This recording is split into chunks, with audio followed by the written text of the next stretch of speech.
Hello everyone, Ziyaan Sir this side. A brief introduction of mine. I've done my MSc Zoology. I've qualified CSIR NET JRF with all India rank 65.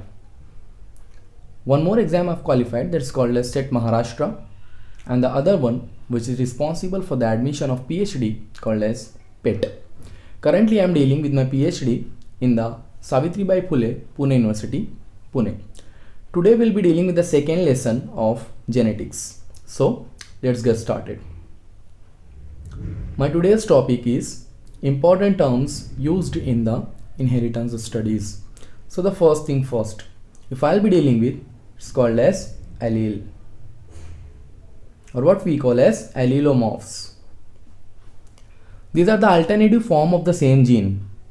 That is, first thing we should be knowing about, there are two forms of a gene. The first form of a gene is called as dominant and the second form of a gene is called as recessive. If I'll be dealing with the two different forms of the gene, that is capital T will be tall, and if I'll be dealing with the small t will be dwarf. But if I'm dealing with the capital T and the small t, this will be also tall, because whenever one dominant gene is coming, one dominant form of the gene and one recessive form of the gene, the dominant will suppress the recessive. So among these three, this is 1, this is 2 and this is 3. Among these three, only one is the allele, and that is called as this one, capital T and the small t. Because do remember one thing, alleles are alternative form of a gene. Alleles are alternative form of a gene, and these two are same. Even these two are same. Only this one is not same exactly. One of them is having capital T, the others are having small t. So that's why alleles are the alternative form of a gene. Now the second, locus. If I'll be dealing with the locus, it's nothing but the location of the gene, the portion or the region on the chromosome representing a gene. So do remember one thing, that if the word locus is coming, just deal with both alleles are present on the same locus. Maybe the form of the gene may be different from each other, but both the chromosomes are exactly in front of each other. So both the alleles of the gene will be facing each other. Now the third word which is coming in front of us is called as homozygous. In this case, the both characters of the gene are same, which means either it may be capital T or small t. These both will be called as homozygous, because both of the form of the gene are exactly same to each other. Both the forms are either capital or small. In science language we call them as both of them are dominant or recessive.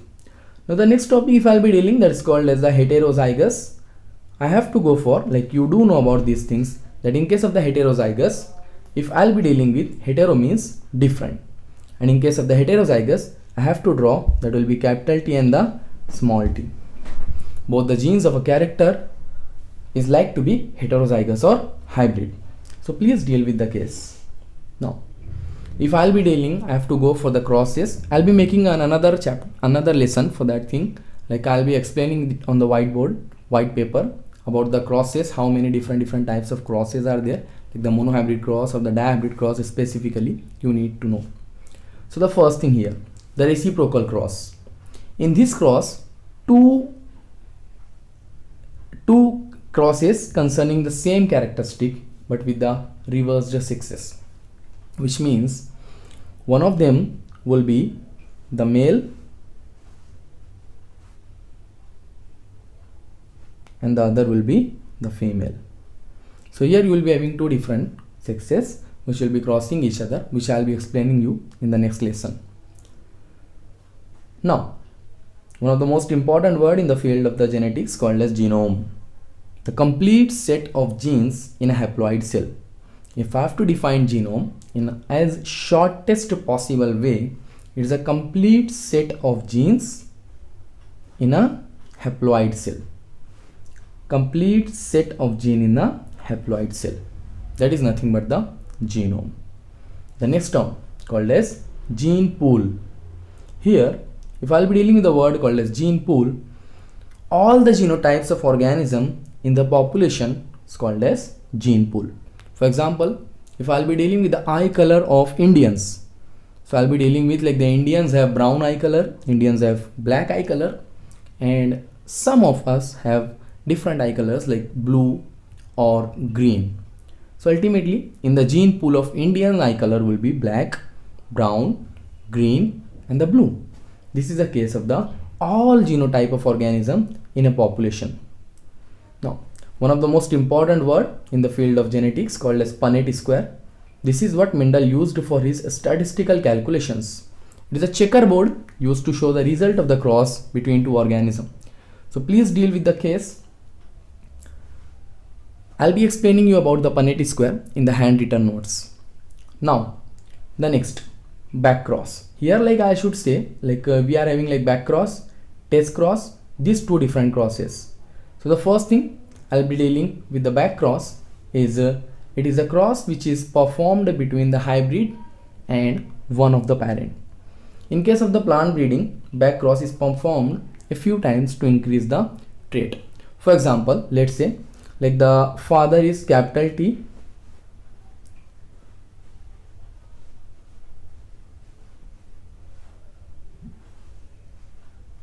father is capital T and the mother is small t. So their next generation will be capital T and small t, correct? And if I'll be crossing this capital T and the small t into capital T and the capital T. So again I'm crossing it with the one of the parent. I'm crossing it with one of the parent and this is what I call it as back cross. The same case here implies for the test cross as well.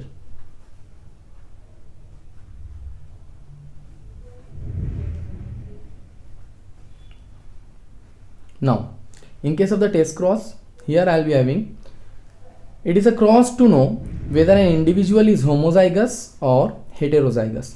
Now how come I'll be knowing about the homozygous or the heterozygous? Because if I'll be crossing my organism with the capital T into small t small t. If I'll be crossing with this small t do not has any like a special character. If both the alleles are small t, then only it will be going for the dwarf characteristic. But if I am crossing this genotype capital T and the small t, I'll be having here capital T and the small t, and this one will be giving you again small t and the small t.